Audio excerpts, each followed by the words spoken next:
April 2 was liberation, November 14 might be realization. Trump rolls back essential tariffs, makes $2,000 promise to every American as prices skyrocket across America.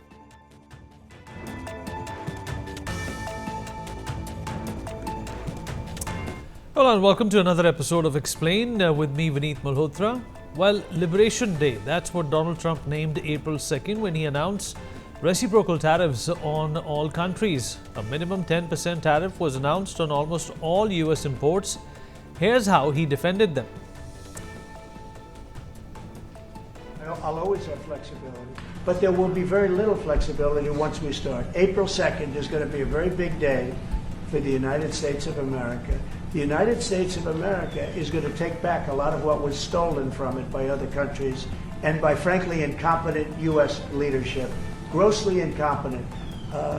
I gave you an example of Ireland. I would have never let that happen. Impossible for that to have happened. But we're going to take back our wealth, and we're going to take back a lot of the companies that left are coming back. If you haven't read, we have the biggest computer chip company ever, has virtually all of the market. I didn't call them, they called me. And they called for two reasons. Number one, we had a great election of somebody that they want running the country. We won in a big mandate. We won every swing state. We won by millions of votes. We won by 2,750 districts to 500. Think of that, 2,750 districts to 500. That's why the map, when you looked at it, was entirely red, meaning Republican. And 227 days later, the story is quite different. The headlines on the 15th of November 2025 are dominated by Donald Trump's announcement rolling back tariffs on over 200 food items. Trump is now also accepting that his tariffs might have prompted some price increases. Donald Trump's tariff chart back in the day looked like this. With a wide smile on his face, Trump had listed down the new tariffs on countries. China getting the highest at 67%, followed by the European Union at 39%, then followed by Vietnam, Taiwan and Japan. India was listed too, with tariffs being doubled from previous 26% to 52%. Now the list is a bit different. It lists down the products on which tariff rates will drop. On the list, coffee replaces China, followed by cocoa, black tea, green tea, beef products, smoked meat, avocados, bananas, coconuts, guavas, limes, oranges, mangoes, spices like bay leaves, cardamom, nuts, grains, and, poppy seeds as well. But why has Donald Trump been forced to do this, and what has caused this change of heart, so to speak? Well, in the US, the average retail price of a pound of ground roast coffee climbed from $8.87 in August 2025 to $9.14, which is $9.14 in September 2025, representing a 1 month increase of about 3.1%. Looking 6 months back, from $7.93 in May 2025 to $9.14 in September 2025, coffee has risen approximately 15.3%. Once dubbed the fruit inflation forgot for the long history of stable prices, bananas got more expensive in September. Prices rose 0.4% last month, and according to new consumer price index data released by the US, that caps rather an unusually sharp 5.4% increase since April, when President Donald Trump imposed global tariffs.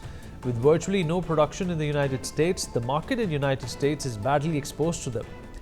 The beef prices have also been rising. Retail prices for beef mince have increased 12.9% in the 12 months to September. The list goes on and on though. Between January to September, meats, poultry, fish, eggs are all up at least 4.5%.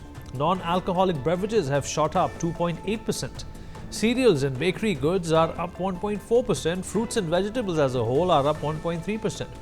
Trump is worried because all of this plus the shutdown is heavily affecting the US consumer sentiment.